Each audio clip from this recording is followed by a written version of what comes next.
Sadashiva Samarambam Shankaracharya Madhyamam Asmadacharya Paryantam Vande Guru Paramparam Vishvaro Guratmeti Murti Veda Vibhagine Vyomabda Vyapta Dehaya Dakshinamurtaye Namaha Sava Vedanta Sedanta Gocharam Tamagocharam Govindam Paramanantam Satguru Pranatosh Maham Om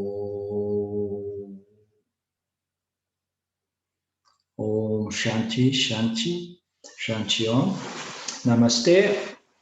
Welcome everyone to our Panchadasi class number 6 today. We'll begin from the connection between consciousness, existence, and bliss. So Sat Chitananda, existence, consciousness, and bliss is said to be our very nature, our true nature, which is of the nature of consciousness, existence, and limitlessness. So bliss is a word that is better understood by the translation limitlessness.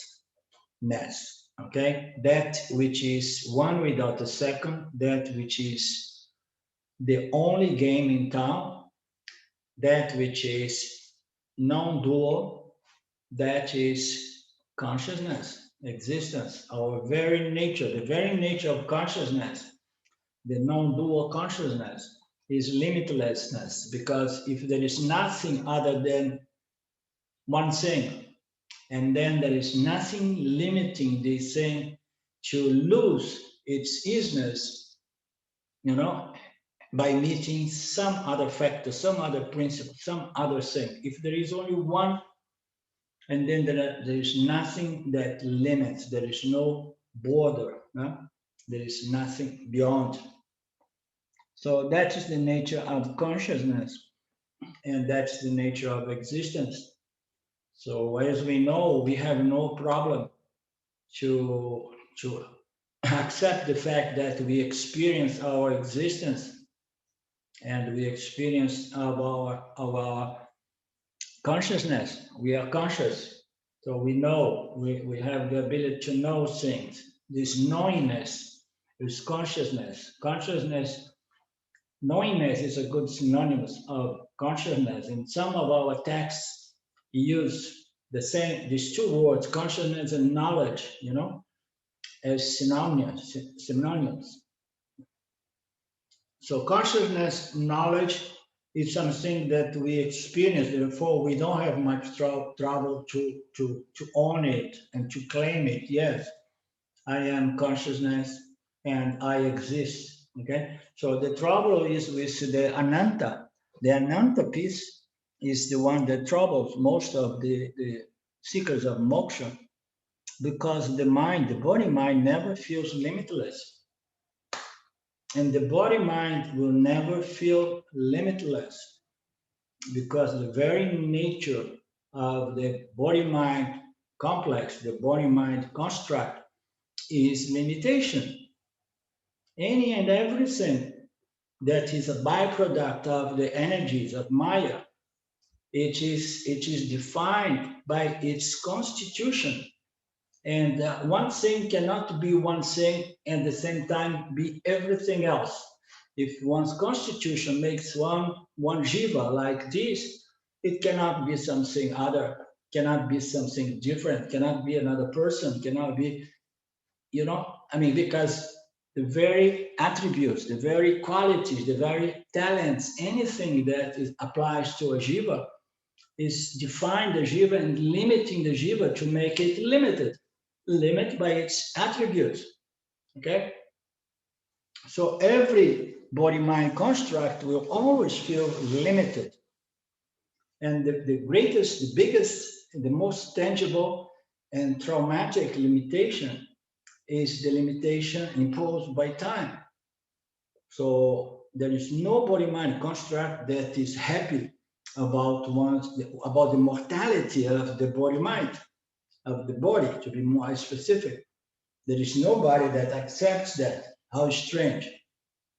It almost feels that every jiva knows deep inside that this is not natural to me.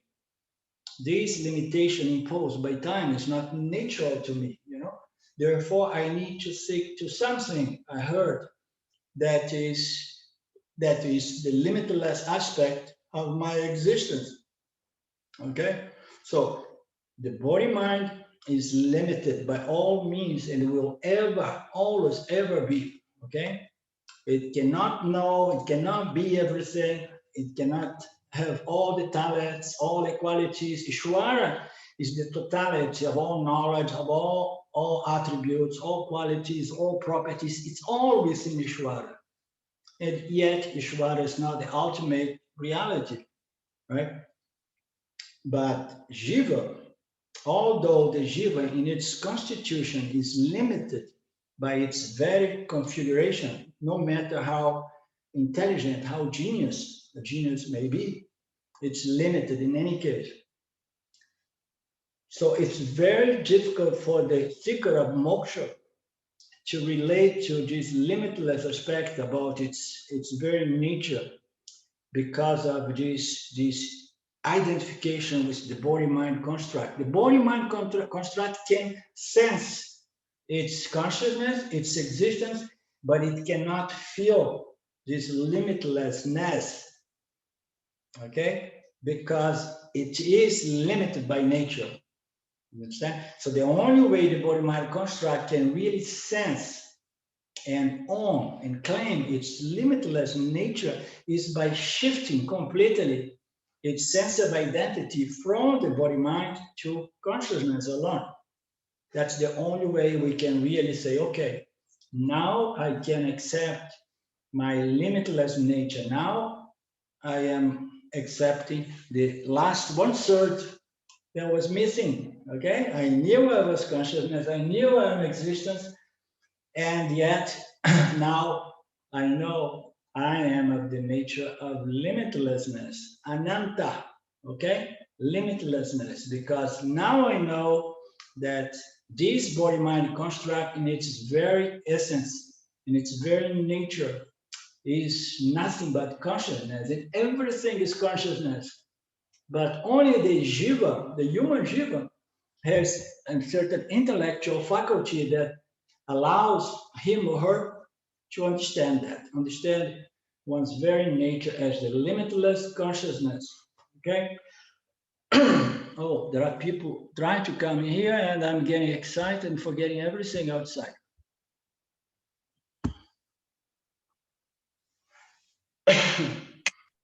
Ooh.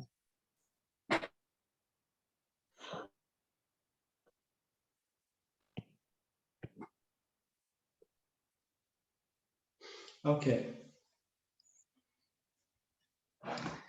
Now the text establishes the connection between conscious existence, Satchit, and bliss, Ananta.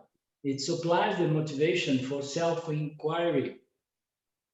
It supplies the motivation for self-inquiry. So in all our texts, we supply, the text supplies the motivation. It says, what is in it for me? Huh? What is the gain here? What is the gain? As we know, we never do anything unless there is something in it for me, you know? And the jiva wants something. The jiva wants to feel free from this nagging sense of limitation, inadequacy, and so on. So what is in there for this seeker of moksha? It's ananta. But ananta sounds a little bit philosophical. What is ananta? It's limitlessness. Okay, so what I'm going to do with this limitlessness? Limitlessness is a concept.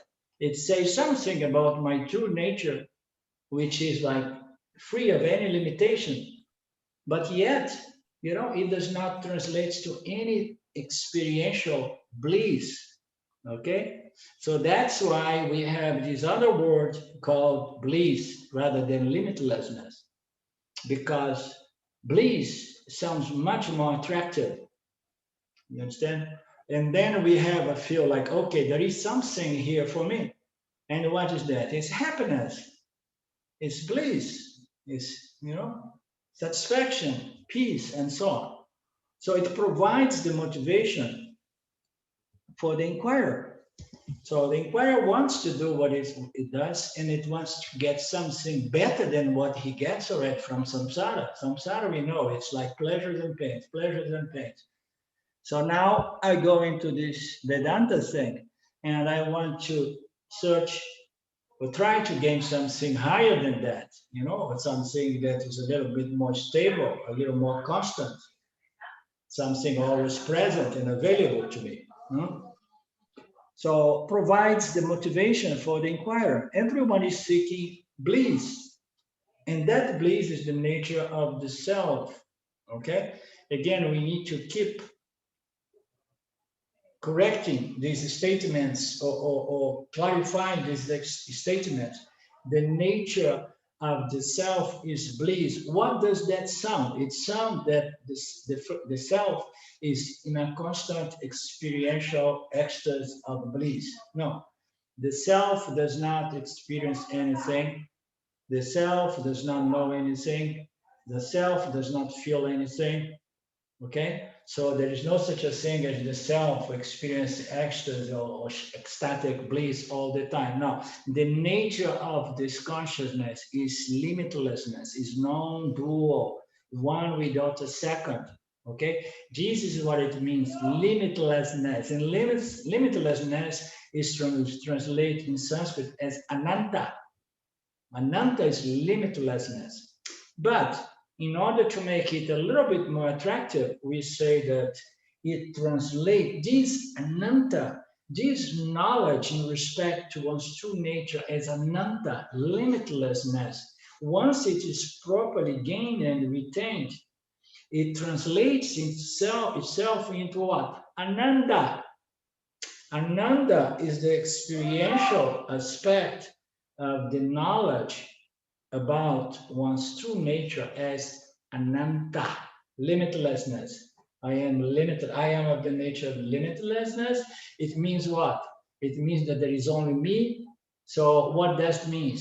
That I'm full, I'm purna, I'm complete. There is nothing that can be taken away or added to me because I am one without a second. I am full, purna, whole, complete. So once this knowledge is properly assimilated, and then what happens to the jiva? The jiva receives this status of yani or jiva mukta, okay? And he enjoys the fruits of this self-knowledge. What is the fruit? It's ananda, bliss, satisfaction, okay? Satisfaction. How about what kind of satisfaction is this one? It's a satisfaction, it's a happiness which does not depend on any happening, on any circumstance, on any object. Wow, what kind of happiness is that one? It does not depend on any happening, no circumstance or object of experience. Yes, it is a happiness, it is a peace, it's a contentment that springs from the certainty, a conviction of knowledge of my nature as limitless consciousness, and nothing can affect what I am. I am consciousness, nada modifies me. I'm not bound by time, therefore there's nothing to fear. So this mind is a mind that we call a mind properly resolved by the means of jnana. By jnana, we mean by self-knowledge. Self-knowledge is going to kill, is going to dry up, is going to dissolve all those ignorance that compels the mind by Rajas and Tamas to constantly live in this affliction of trying to control the field, to control one's experience, gain my objects of desires, and trying to run or avoid my objects of rejection. So these energies, they are just disturbing the mind, and the mind experiences happiness when it is subtle, when it is resting, when it is sattvic, contemplative, free of these mental agitations, perturbation, disturbance derived by ignorance. knowledge is going to remove the very element called ignorance that makes it impossible for the intellect to enjoy its existence, this clear reflection of consciousness, limitless consciousness, on an intellect which is properly resolved by the means of jnana. So that is the condition of the jnani, experience what we call ananda.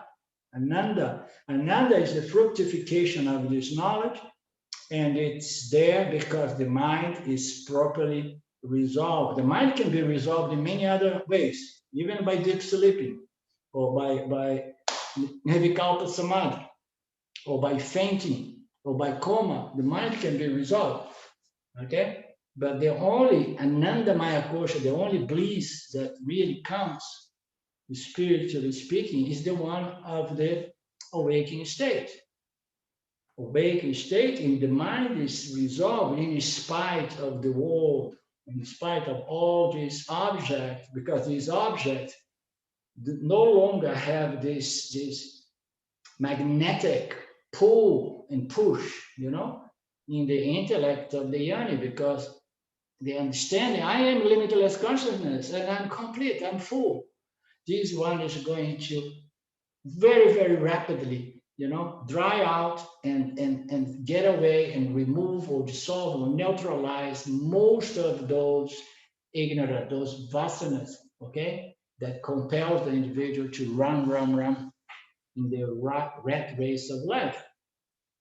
So why we are saying that? Because everyone is seeking bliss, and bliss is the nature of the self. But the nature of the self is better said, limitlessness. Okay? We seek it because it is our nature. This is a very important point. We seek this limitlessness. We seek to own, to reestablish the experientially reestablish my limitlessness. And we do that unconsciously by chasing objects in the world, samsara. I want to resolve, I want to feel free from this sense of lack, sense of limitation, okay?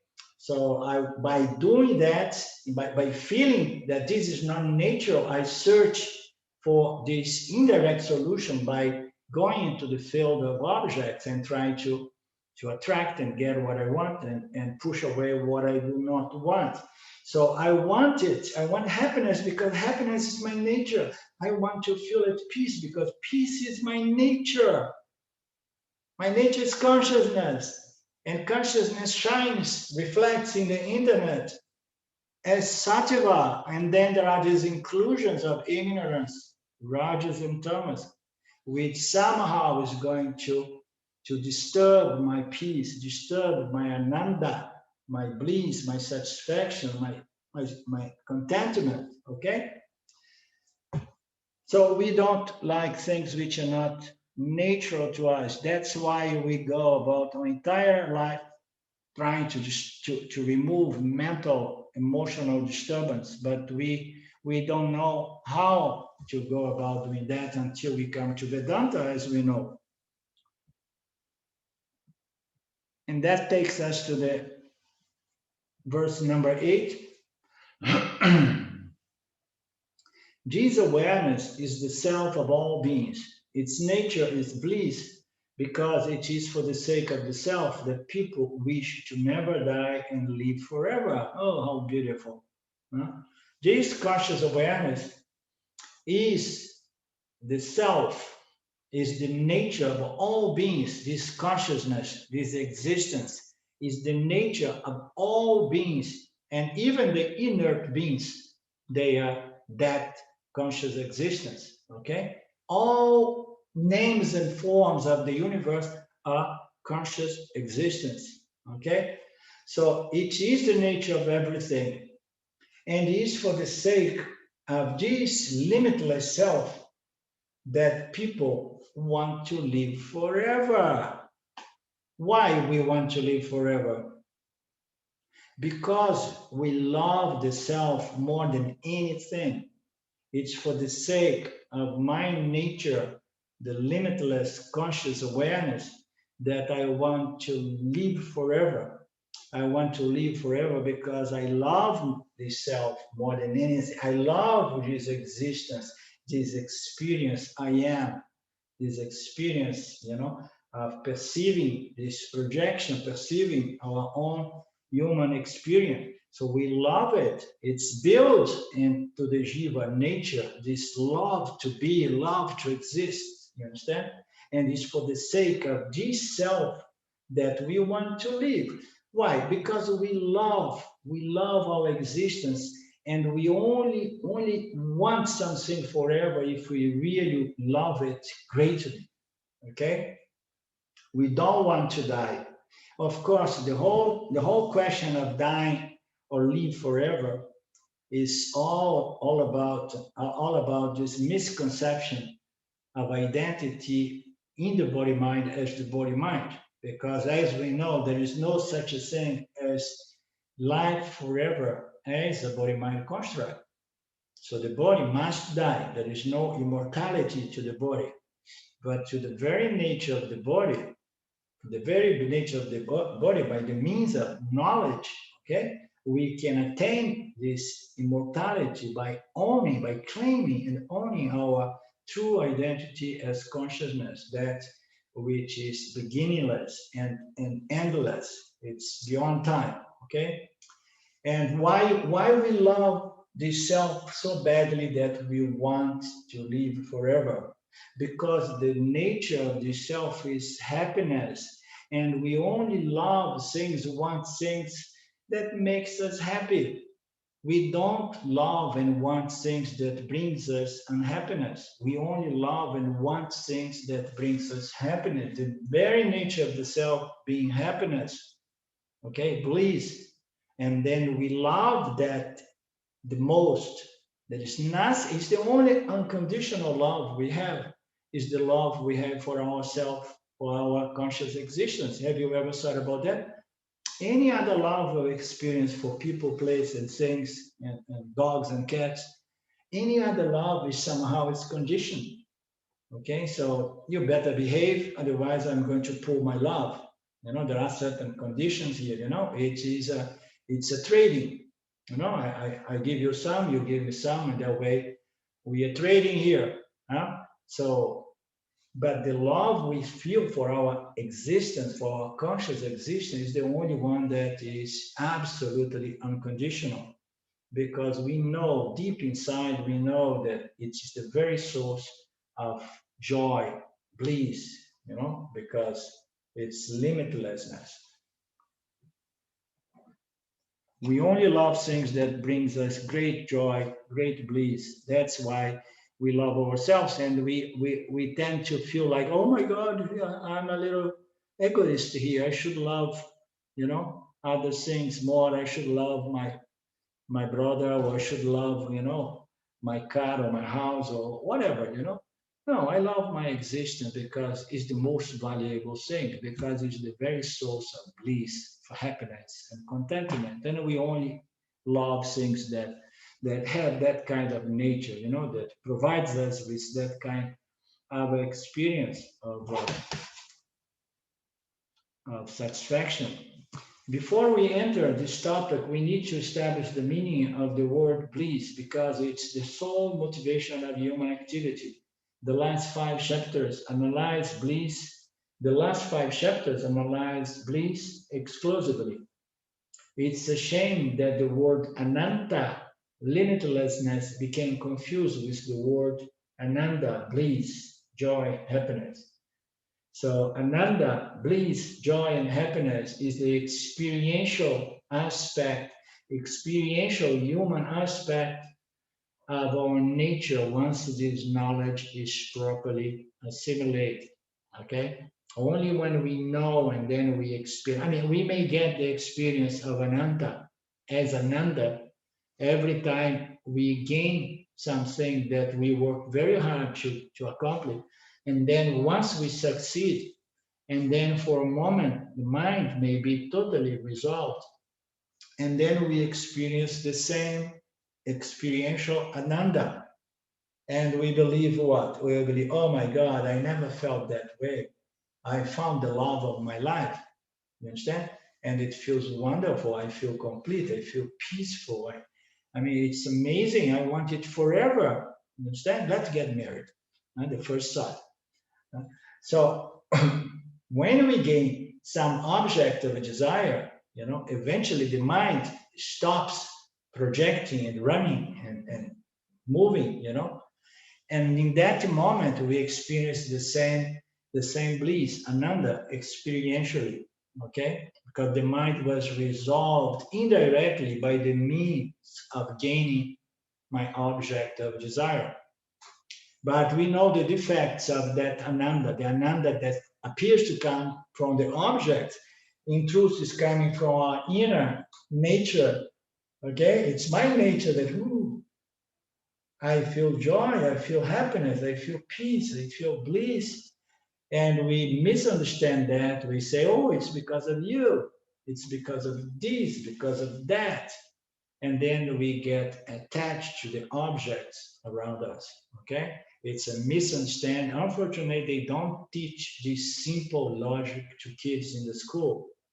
If we would teach kids in the school this simple logic, we would have a totally different world, definitely.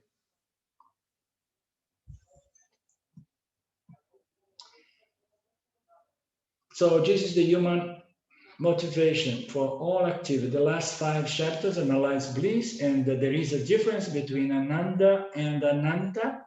It's unfortunate that this confusion has moved into the spiritual world, and everybody became obsessed with this experience of ecstasy and bliss, spiritual experience of ecstasy and bliss. So I got stuck there for a little while as well. And a lot of people remain stuck searching for that experiential bliss in the world of yoga, for lives even. But this is not a word that refers to a particular experience, the experience of joy as opposed to sorrow, for instance. So perhaps the best English words are limitless, wholeness, partless, fullness, and non-dual, of course. The best word is limitlessness. Okay, limitlessness is that which is one without a second. Therefore, there is no limit to what I am. What I am is consciousness, and my nature is non-dual. It refers to the non-experiencing witness, consciousness, aware, the self-aware everything. So it goes back to what I was saying. This limitlessness, awareness, the Satchit Ananta, refers to the non-experiencing, witnessing principle or entity, non-experiencing witness conscious awareness, which is the nature of everything, the self of everything, the isness of everything. Okay, so what is important there to understand is that this limitless nature of ourselves refers to the non-experiencing witnessing principle or conscious awareness or entity, non-experiencing, okay, non-experiencing witness principle or witness entity. So how can it be a non-experienced witnessing entity? When we think in terms of an entity, so we think like in terms of experience, I'm witnessing, so I'm experiencing. No, this is the very, very substratum that provides us with the possibility to know, to witness, to experience, to perceive the world. This is the consciousness, this is the awareness. Fundamentally, it's not an entity, an experiential entity. Is not an experiencing entity. It becomes an experiencing entity through its jivas.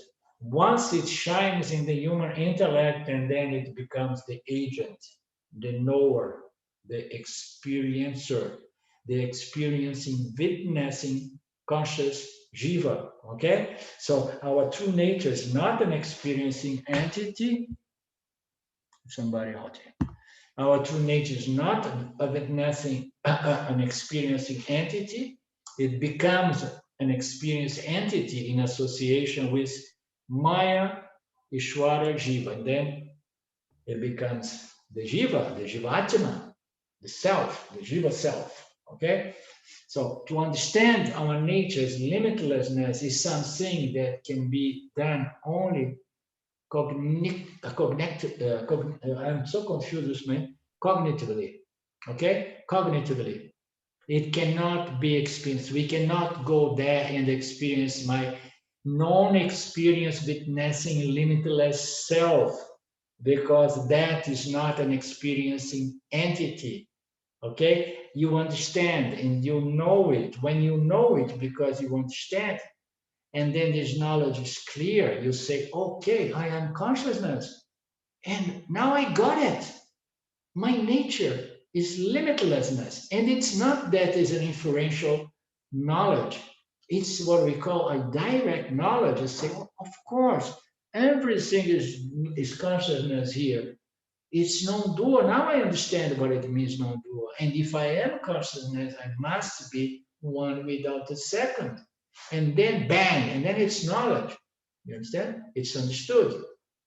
And then we can enjoy the fruits of that knowledge, which is what? Which is ananda, bliss.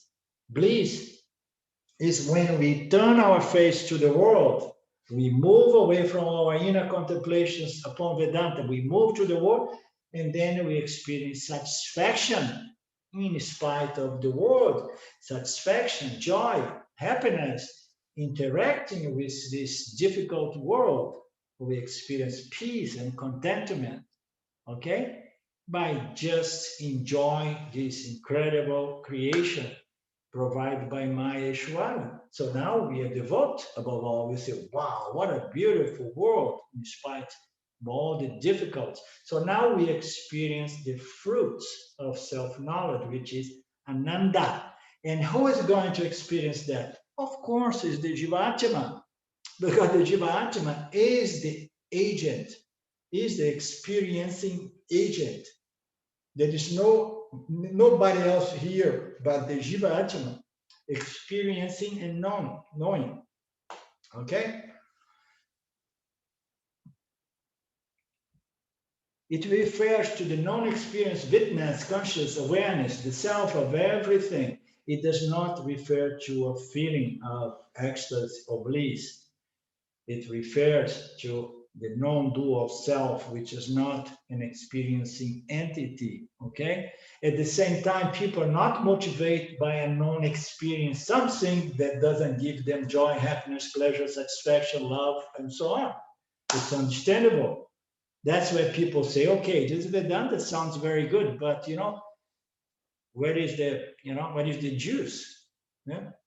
So how are we going to really enjoy this self-knowledge? Okay, so you enjoy the self-knowledge. There is something there for every Jivatma. Okay, because we want to enjoy, we want self-knowledge because we want to be less and less of a sufferer until I am enjoyer of my human experience. We want to be enjoyer, not a sufferer, right?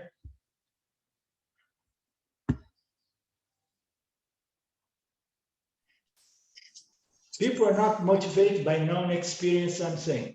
We want to feel good at all time. We want to feel good all the time. We want to feel content, satisfied, confident, okay?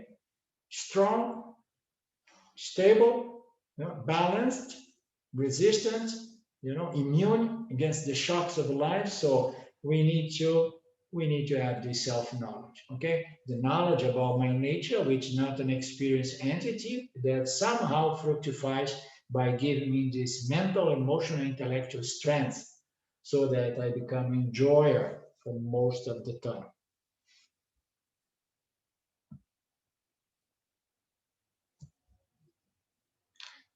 The word ananda refers to the experience of happiness, joy, bliss, pleasure, and freedom, a sense of independence from what happens in the world. It's the non-experienced witness consciousness reflect in a mind which is properly resolved by the means of jnana. Okay, it's the non-experienced conscious awareness reflecting a mind which is properly resolved by the means of self-knowledge.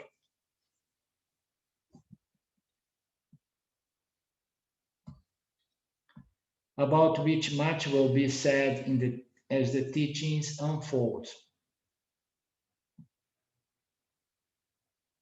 So there is a passage here that we should address a little bit, which says it's the non-experienced witness consciousness as it reflects in the subtlest aspect of existence of the manifest three bodies, of existence, the causal body.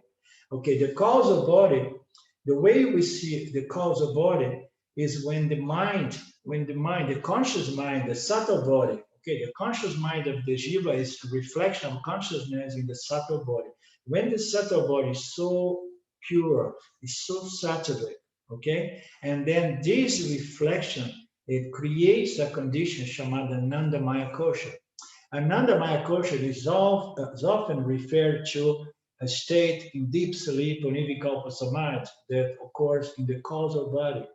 So there is a kind of Anandamaya kosha in the awakened state when the mind is totally, the rajas and tamas subsides, okay? There are no desires and fears. There are no aversions and likes and dislikes. That is in that condition, we say that the mind unfolds back in its causal body and one experiences the Anandamaya kosha in the awakened state. Okay?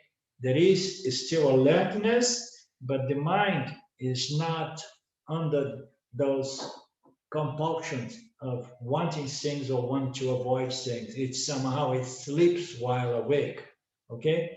So this is the highest Anandamaya kosha, is the sleeping state of the awakening agent. It's awake, but the mind is sleeping because the world was neutralized by jnana. So it does not, push and pull my energies in a way that causes insecurities, desires, fears, and so on. The bliss sheets. Witness, awareness, and bliss sheet are one, but they are not the same. Witness, awareness, and bliss sheets are one, but they are not the same. So it's important to keep this distinction between Ananta and Ananda. So again, awareness is something else, okay? And this sense, this ecstasy, this bliss, this satisfaction, which is a reflection of this conscious awareness, okay?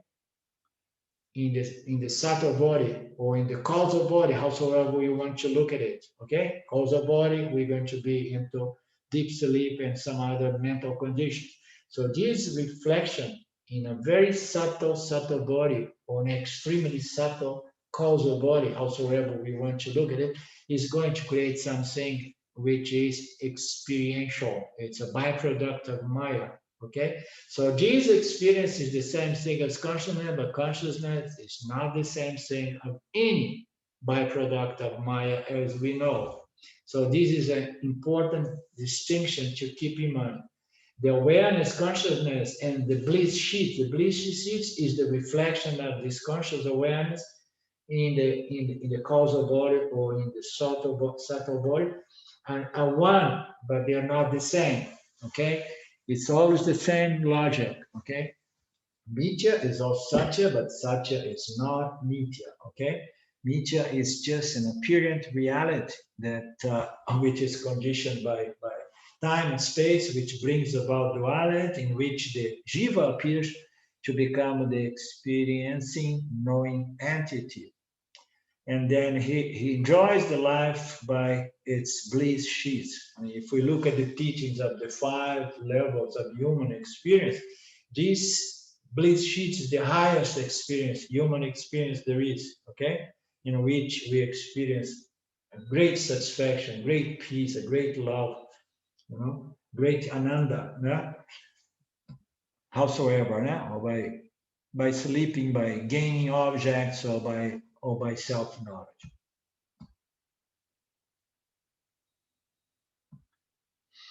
Keep in mind this distinction between Ananta and Ananda. We seek experiential happiness, which does not last, but when we seek it, we are really seeking fullness, which is what we are. This is the most intriguing thing, the greatest paradox. We humans, we look for this satisfaction, this happiness, and we never realize, at least until we come to the Upanishad, that we are what we are looking, because we are looking for this eternal happiness, peace, and contentment in people, place, things, and objects, until we realize that it's not there. The location of this happiness is my very self, my very existence, my very conscious existence. I am what I'm looking. I am what I'm seeking. Is the most intriguing thing, that every seeker of self-knowledge and moksha encounters.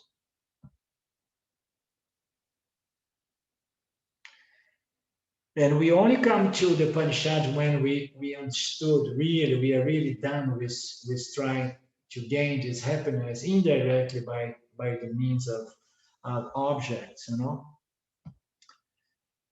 Obviously, until we understand that it means to be full and limitless, we are going to continue to seek objects.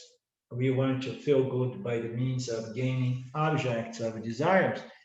And even after we have this knowledge of Vedanta, there will be certain vasanas that are still going to compel us, to those binding, nasty vasanas that still say, okay, you understood. Happiness is your very nature. You need to get clear about that until you can enjoy this inner happiness, which is the only source of happiness. But how about getting a little bit of happiness from something other than myself? Indirectly, I can as well enjoy a little bit of both worlds. So it's common, it happens often, until we get so fed up with really doing things for the sake of getting this happiness from something else. And then only then we stop doing things from that motivation. And then the motivation for doing things is a totally different one. We do things because we are happy. We do not do things because we want to get happiness from what I want to gain from as the result of this action. It's totally different lifestyle. It's the lifestyle of the karma yogi, it's the lifestyle of the yani.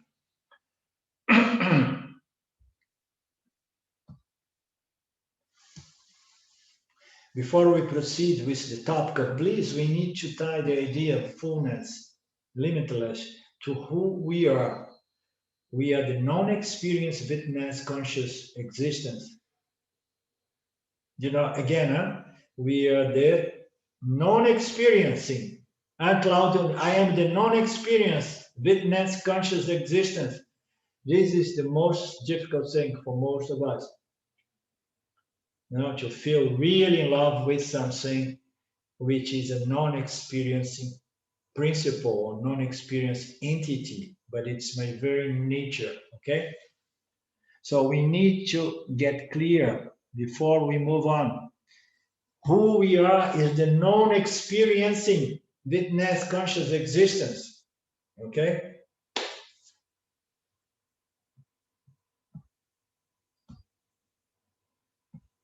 So far we have established that one, contrary to our belief that consciousness is intermittent and changing, we actually experience continuous consciousness even as the three states change in the body, thoughts, and discrete experience change. So these were the previous conclusions we have established by logic, by analysis, that we do not change. Those are the initial verse, the introductory, the context of the Upanishad, of this Panchadasi text, okay? We have established that consciousness, we are all the time continuous, they're ever present, never change, through the three states, through the five conscious levels of experience, the thoughts, the feelings, the emotions, they change, the discrete experience change, but I, consciousness, do not change. It is therefore reasonable to conclude too that because of its continued existence, unchanged existence, consciousness can only be unborn existence. So it exists beyond time. It was never born. It does not change. It continued forever, and there is no question of time for consciousness. In fact, it's out of consciousness Maya brings about this space-time, paradigm in which duality comes and a multitude of objects are created.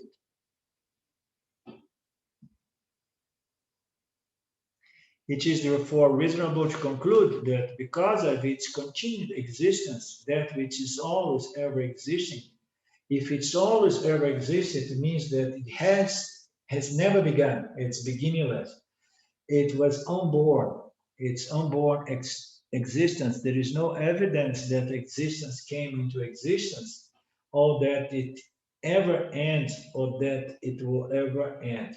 Okay? It's impossible to prove the non-existence of anything, in fact. Okay? So consciousness is always present. It's beyond time. It has never begun and will never end. It is unborn. The consciousness that might make the claim could only be existence to which it might erroneously impute change.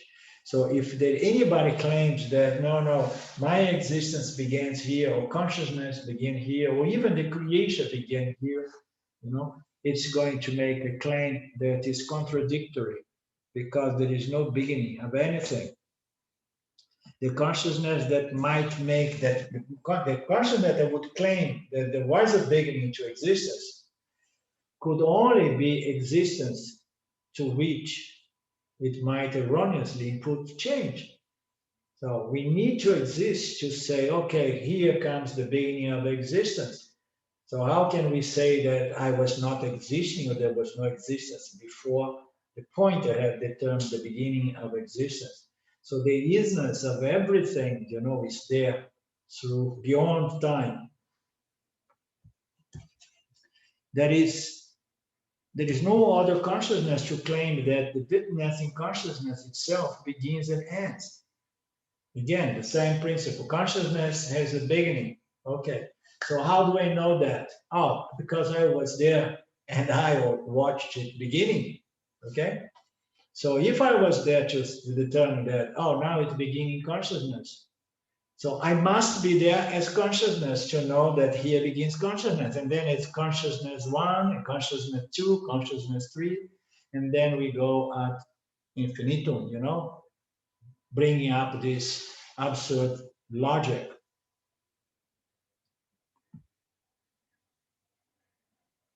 Like consciousness, existence is unborn and is forever.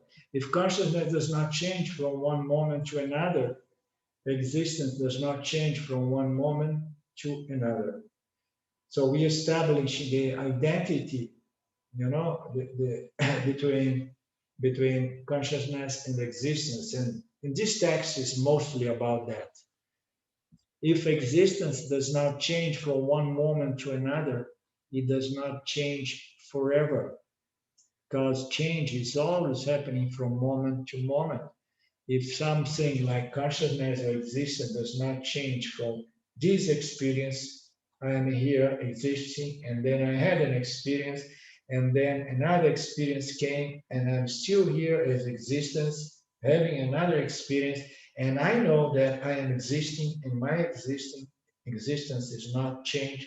If my existence does not change through my discrete experience, if my existence does not change through the 3 states, if my existence does not change during 1 day, 1 week, 1 month, it means to say that my existence never changed. Okay? It never changed. If both existence and consciousness never change, they are identical.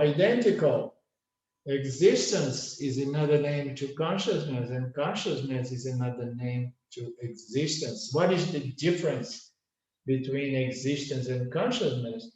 It's no difference. It's like the 2 sides of the same coin. The isness of everything comes out of this consciousness, And consciousness comes out of this isness, of this existence. It's two aspects of the same Satchit Ananda, the self. The self is existence and consciousness. It's the same thing.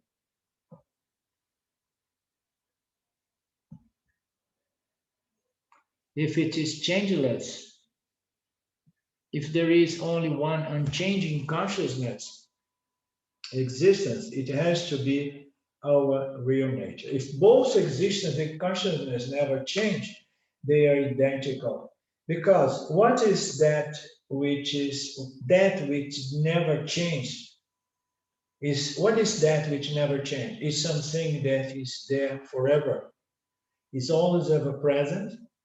And how I know that is always ever present? Because it never changed. Never changed includes it never ends, it never decays, it never gets old. Okay? It's all the time is there, it's there forever, it never changed. Consciousness never changed, existence never changed. That which is always ever present, never changing, is called reality. Okay, reality is that which is always ever present, never changing from one moment to another, from 1 year, from eternity, never changes. Okay, this is reality. Okay, so if consciousness and existence do not change, they are identical. If there is only one unchanging consciousness, existence, what it says about us, it never changes, is the only reality, because only consciousness and existence do not change. Therefore, it's the only reality. And it's limitless. It's one without a second. So what does it say about us? If there is only one unchanging consciousness existence, it means that I must be included in that. Because I exist, I experience my consciousness, and how can I say, no, I do not count? Okay, there is only one non-dual consciousness, existence. Consciousness and existence is the same thing. Okay, and its nature is limitlessness, one without a second. All there is consciousness, existence. And then what does that say about myself? That I am Satchitananda as well. Okay, it must be, it has to be my very nature, because I cannot stand out and say, okay, now I see all of that. Everything, the reality of everything is existent, consciousness, nothing ever. I change, excuse me. I am the observer here, and I'm, no. I mean, existence is all there is, consciousness is all there is, and I am that. So we need to throw ourselves into the pot, into the.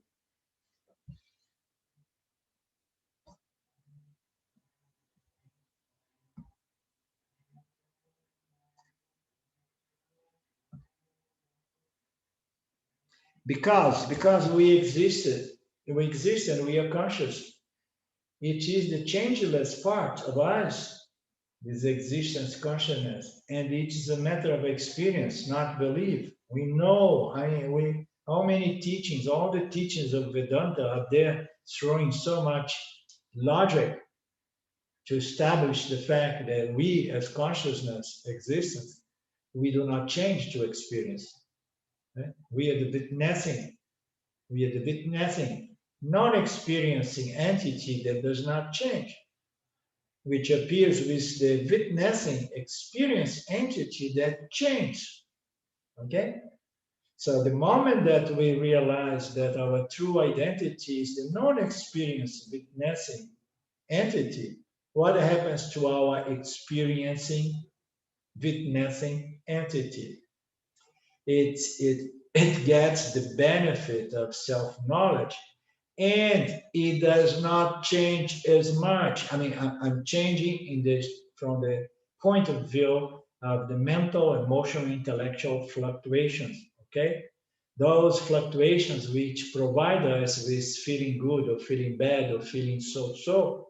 gets much, much, much more stable. So those ups and downs, they just reduce to the minimum. You understand? Why? Because I understood that I am the non-experienced witnessing limitless entity. Okay? So that is the benefit again. It is changeless. It is the changeless part of us, and it is a matter of experience, not belief. Changelessness is just another word for limitlessness and fullness. Okay? So if I am limitlessness, I am fullness, I am reality, I do not change, I do not modify, and I'm always ever present.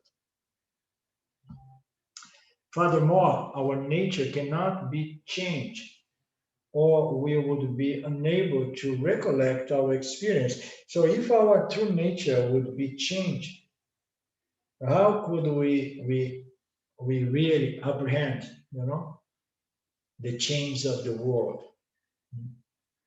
If consciousness would be a changing, modifying phenomenon, it would be impossible for us, to know change, to witness and to observe change, because we would have two principles changing, both are changing.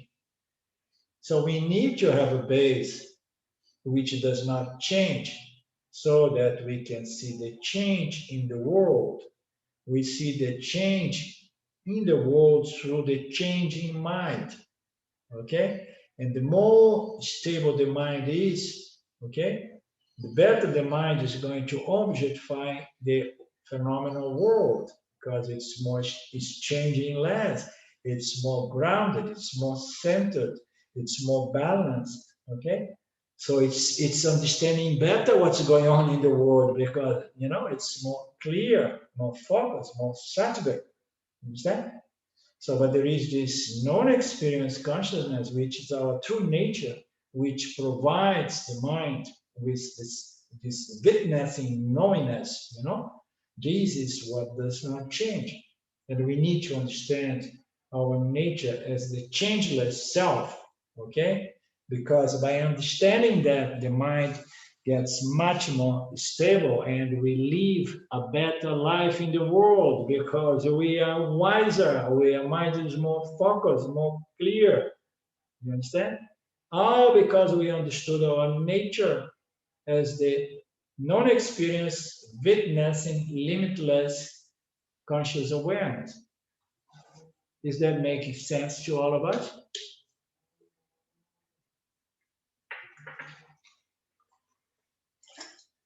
Claudio, is everything all right? Yes, everything was I only forget that it was at 7 o'clock. I was the one who say, yeah, do it at 7 o'clock. And then I say, oh no. But it's good because you remember right away. So that's the thing. Here and there, if we forget our limitless nature, we just need to catch it, and then Yeah. we regroup. We just Mm-hmm.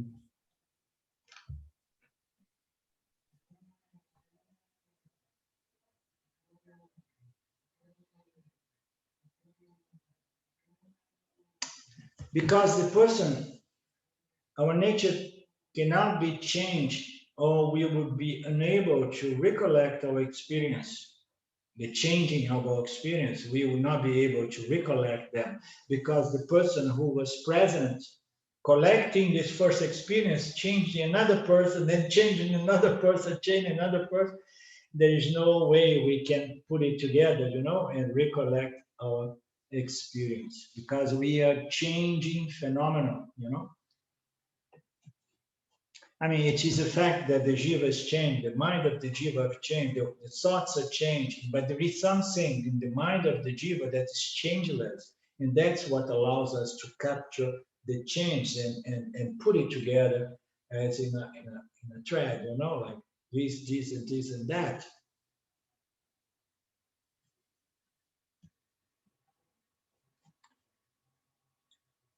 we would be unable to recollect our experience because the person who was present yesterday would have to disappear to become another person today, just as the milk becomes cheese.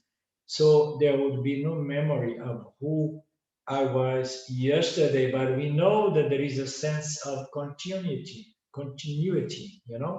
of my experience. And this is our conscious awareness, is that which is continuous.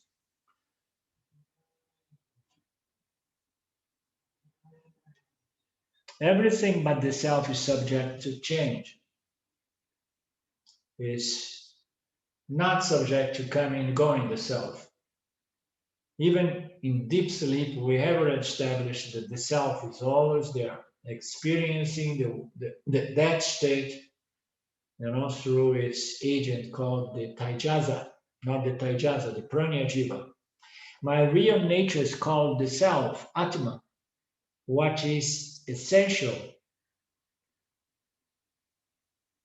anvaya. Essential means that without which a thing is not a thing. So it's our nature, it's our essence.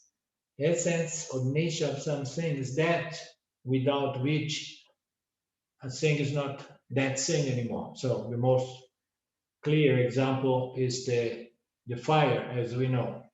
So we cannot have the fire and tell okay, I am the fire here, but I'm no longer hot. I have decided to be cold.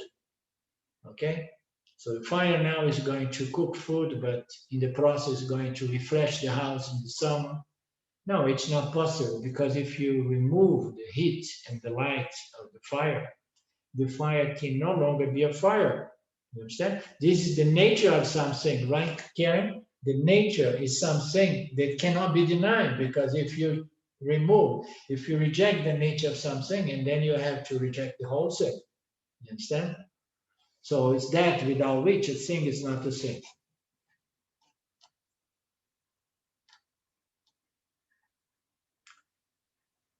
The self is bliss. Now the text logically proves that the self is the source of bliss, Ananda. When we come across an object that gives happiness, we love that object, a particular kind of music, for example, food or scene, gives me joy. Therefore, I say, I love it. I love it because it gives me love, it gives me satisfaction, it gives me happiness, it gives me bliss. We only love that which gives me bliss. And we go back to the previous verse that says, for the sake of the self, I love myself because it's the most lovable thing, because it's the source of happiness, and I only love things that provide me with bliss and happiness. That's why we love ourselves the most. A particular kind of mood, food, etc. I say I really love it because it gives me happiness. At the same time, we try to get rid ourselves of objects that give us sorrow, because suffering is not natural to us. So we love what gives us bliss, and we don't like what gives us sorrow. So we like what gives us bliss because bliss is our nature. We feel comfortable, we feel at home with bliss, with satisfaction, with peace. And then every time an object provides us with experience of unhappiness or sorrow, okay, and then what we want, we reject it, and we reject things which are not natural to us. Okay, we can experience it on very different levels in our human experience. Our body, and the body itself, in its anatomy, rejects things which are not natural to the body. I have a friend of mine in the USA that made a transplant of a kidney, and she's doing very well, and she's taking a lot of drugs to suppress the natural tendency of her body to expel that kidney, because that kidney is not natural. I don't know how long it will take for the body begin to accept that new piece there, and say, okay, we're gonna make peace with you. You can stay here, you know. But for I don't know how long she's gonna take a lot of drugs to suppress our immune system. Otherwise, this system is going to expel that that organ. You understand? So we do that on the physical level, and we do that on the spirit psychic level as well. We avoid things which are not natural to us. If suffering was the nature of the self, everybody would want to suffer and would want to die as quickly as possible. If suffering was the nature of the self, everyone would want to die as quickly as possible. But everyone wants to live at least one more day because bliss is possible at any moment. Okay? So if bliss is not possible, if the nature is suffering, and then what is in this world for me? You understand? My nature is suffering. So, and there is no possibility of bliss because bliss is a nature for me. So, therefore, if suffering was the nature of myself, I would want to die as quickly as possible. I would have no hope of experience joy. I would be experience suffering. Okay, I haven't read this, and I'm trying to have a click to better understand this passage, and feel free to help me here. If suffering was the nature of the self, everyone would want to die as quickly as possible. Okay, why? Why we would say that? Anybody can help me? Gert? Mark? Because it'd be natural Huh? for us to suffer. We still wouldn't like suffering because suffering would still be suffering, and so we'd want to die to end the suffering. I think I missed it because your signal usually breaks your words, your internet. Has anybody understood what Mark said?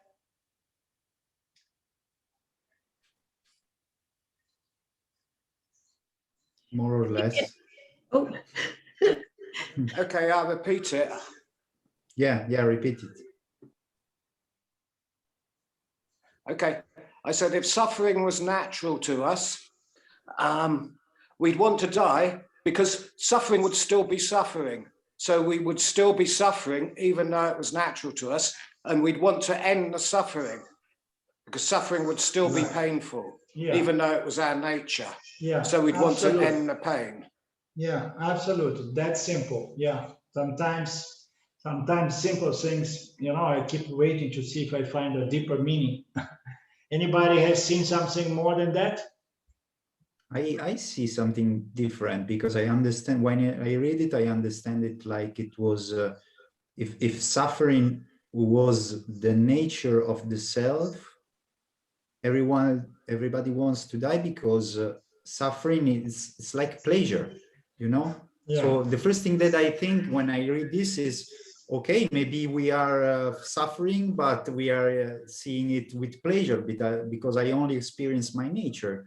And experience my nature means that it's beautiful. It's always beautiful. And if my nature was suffering, it was beautiful to suffer and to die. But I don't because my nature is not suffering. I mean, I understand this. I don't know if it's the difficult with this because if suffering was my nature, everyone would like to suffer. Because we like what is nature to us. I would like to be in physical pain. I would like a little torture here and there, you know. And maybe I would like to live forever suffering, being tortured, because suffering is my nature, you know. So I was looking at from that angle, you know. If suffering was the nature of the self, I would like to suffer for a long time. Maybe I would like to live forever suffering because I like what's nature to me. That's why I got confused about that passage. But he says that we want to die as quickly as possible. It will be our nature to want to die, but we want to live. That means that our nature is not suffering, it's bliss. Absolutely. This is how I understand it. Yeah, but we wish to live forever, as say, when is it? He says, if suffering was the nature of the self, everyone would want to die as quickly as possible. Yeah. If my nature is to suffering, it's okay. I want to suffer, I want to suffer, and my nature is to die. And Understood. my nature is bliss, so I want to live. This is why I want to live one day more, he says. Yeah. But everyone wants to live a day, at least one more day. So it's the contrary, I think. Yeah, because it's being connected. The nature of suffering is connected with the desire to die. And the nature of bliss connects with the desire to live forever. You know, to live forever, exactly. Yeah, this is the opposites there, okay? So if my nature is suffering, so I could say like, okay, so I don't really appreciate much here because, you know, I just go to heaven and I burn there. It's more intense and more suffering there, whatever. But we see that we don't want to die. We want to live at least one more day because bliss is possible at any moment. So we see so many people, you know, that sometimes they live and the body is old and they have a lot of illness and sicknesses. And still there is always some hope for squeezing some ananda here and there, you know, and people they feel like, I mean, there are many aspects, many factors involved in that, you know, include the fact that people believe if they lose their physical body, they lose their existence, and then they cling to that painful existence, even if that existence becomes a source of sorrow, you know, pain. A lot of people they hang on to it, even if it's very painful. They say it's okay, it's still worth it, and that goes to that passage. It's still worth it because there is a possibility of, you know, receiving a nice chicken soup in the hospital and enjoy a little ananda, you know, and say, oh my God, life is beautiful. Look at this chicken broth, you know, or anything like that. You know, just looks out of the window and say, oh my God, it's so beautiful to see the colors of life and so on. So there is always a possibility of bleed. There are people who are willing to freeze their bodies for centuries in the hope that, you know, they may be brought back to life in a different culture, in a different time, because the love for one's existence is the greatest love there is, the only unconditional love there is. All of that is based on ignorance of our real self, our real identity as consciousness. You understand? So that's what it is. Ignorance makes us cling to life in that sense. But anyhow, we love this self because this self is the very true nature of Ananda, you know, of happiness. Therefore, everyone wants to live forever. Bliss is possible at any moment. The fact that I always want to protect myself so that I live a long time means that I am a source of happiness. This is the love we have to our existence, and this is the desire to live forever. But we have to remember this analysis of experience, they are based on ignorance, okay? We have this unconscious desire to live forever because we are ignorant of the fact that we live forever as consciousness. You understand? So because of this erroneous, you know, identification with the body, we want the body to live forever, which is an impossibility, okay? The fact that I want to take care of my body and having money so that I can get the best hospitals and whatever, you know, so that I can live as long as possible, you know, it indicates that I love my existence because my existence is the most valuable thing, is the true source of joy and happiness. Even suicides don't want to get rid of themselves. What the suicides do? They want to get rid of what? They want to get rid of suffering. the suffering is unacceptable, because they know, no, it's not possible. You understand? It's not possible. So I rather kill myself, and I want to get rid of this suffering, because suffering is not my nature. My nature is joy, happiness. I remember when I was a kid, I have a brother that had developed a certain psychological, mental, psychic condition, and ended up very bad and died 3-4 years ago. And he was, it was good that he died without committing suicide, because he was contemplating. He was in such a deep pain, experiencing all kinds of psychic illness, like paranoia and schizophrenia and all kinds of things. It's very sad to see someone going down the drain like that. So when we see someone committing suicide, they want to get rid of that unnatural thing, such as psychological, mental suffering, extreme suffering. So it's, this is not fun. For the love of myself, I'm going to put an end to my life, to this body. I can't accept that. I want to get rid of this suffering so that I can enjoy again. So when you are sick, you don't hate yourself, you hate the sickness. So you want to get well because you love yourself. You want to remove the suffering, the pain, the sickness, the illness, and so on. So what does this talk about? Loving of the self is bliss, the only source of Ananda, tells us. What's the lesson here? No? The lesson here is that we are what we are looking, what we are seeking for, this happiness, and this analysis indicates that we love that which is a true source of happiness. So if we find somebody, we fall in love, and then we get so much love out of that relationship, and then we say, oh no, I really appreciate the other because it's a source of bliss to me, at least in the beginning. Huh? So there is so much bliss and happiness coming that I love that.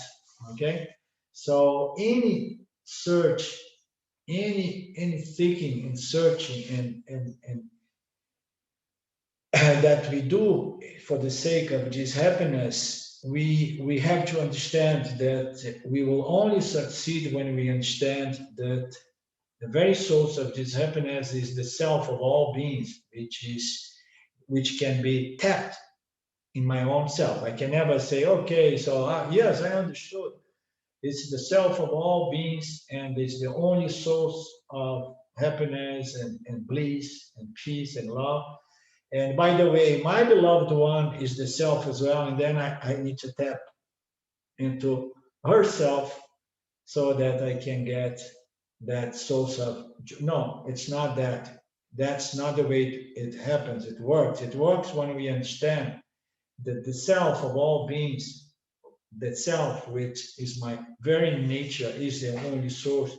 And then I tap into my source of joy and happiness, hoping that the others are going to do the same, and we can together live in a better world, where people live out of happiness, not running after things that could make us happy, like beggars. Please give me some happiness, give me some happiness, give him some happiness.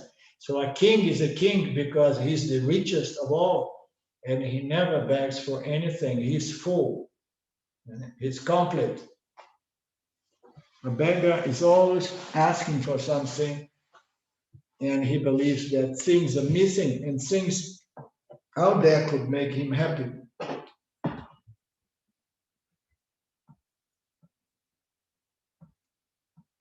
We love the self more than any other thing. The love for the self is the highest. When we come to the Vedanta, it is a statement of our love to the self. No? When we come to Vedanta, say, okay, I have been looking for happiness and joy and bliss all over the world, and nothing really worked. And now I know that the source of happiness is in my very, very self. Therefore, I move away, I disconnect from the world, and I connect to my own self, meaning to say, I bring my mind to the scriptures of the Upanishads because I want to fully understand my very source of bliss and happiness and joy and satisfaction. Because here is where this happiness resides. It's never out there, not even in the self of our beloved ones. You understand? Because it does not work that way. It works, we need to understand our nature as the source of joy, love, and bliss. Because if we want to tap into somebody else's conscious existence as a source of love, a source of joy and bliss and satisfaction, what it happens? It happens that I'm no longer free and independent as far as my happiness and my fullness is complete.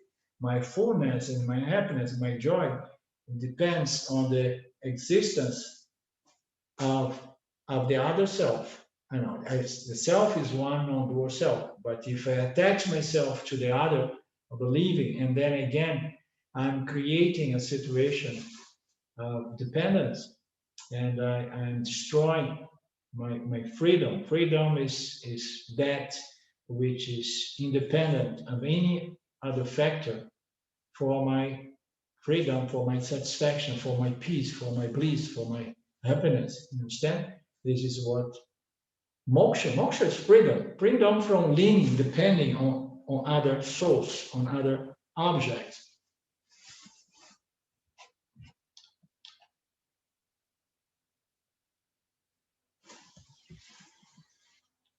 If we can start. Huh?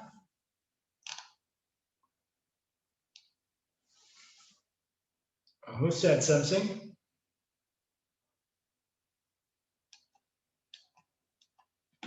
And that takes us to the next verse. We are running out of time. Others are loved for the sake of the self, but the self is loved for none other. Therefore, the love for the self is the highest. So when we say, oh, I love my wife, I love my husband, and then we say, wow, how great, you love the other for the sake of the other. No, we love the other for the sake of the self. You understand? And from the human egoic standpoint, we love the other because this relationship between me and the other is yet an object, is yet an experience of joy and satisfaction. The other is still an object of pleasure. The moment that the other becomes an object of dissatisfaction or conflict, immediately we reject the other. So the love we experience for the other was for our own sake. It's for the sake of the self, because we love the self the most. We don't love the others for the sake of the other.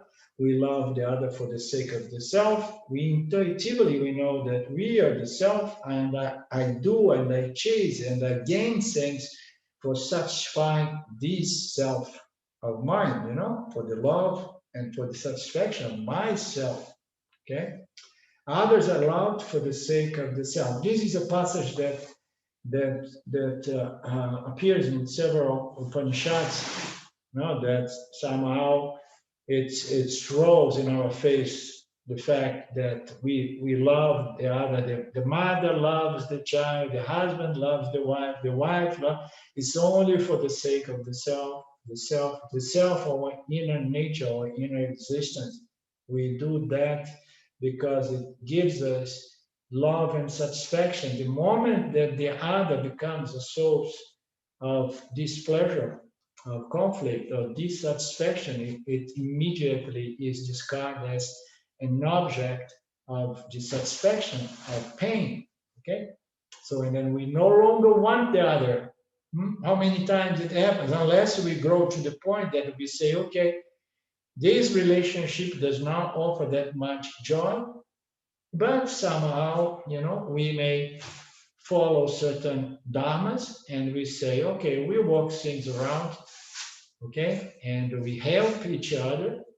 We try to find a balanced life in which we can support one another to grow, and to learn something and get over this conflicting, so experientials, experience that comes within relationships very often. Therefore, others are loved for the sake of the self, but the self is loved for none other. Therefore, the love for the self is the higher.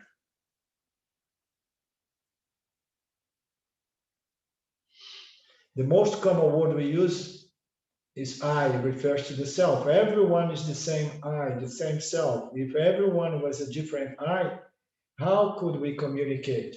I would have to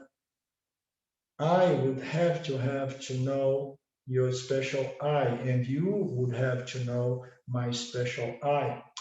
And when I meet another person, I would have to learn who he was. So I'm getting tired. I had an intense day, and these tops here are becoming more and more intense. And it's better to leave for next week. I'm gonna do a better job in preparing the class next week. I promised you. And it's a beautiful satsang. Thank you so much. okay. I loved it. And we meet again soon, Ishwara willing. For those of you coming on Thursday, we have a new time. And thank you very much.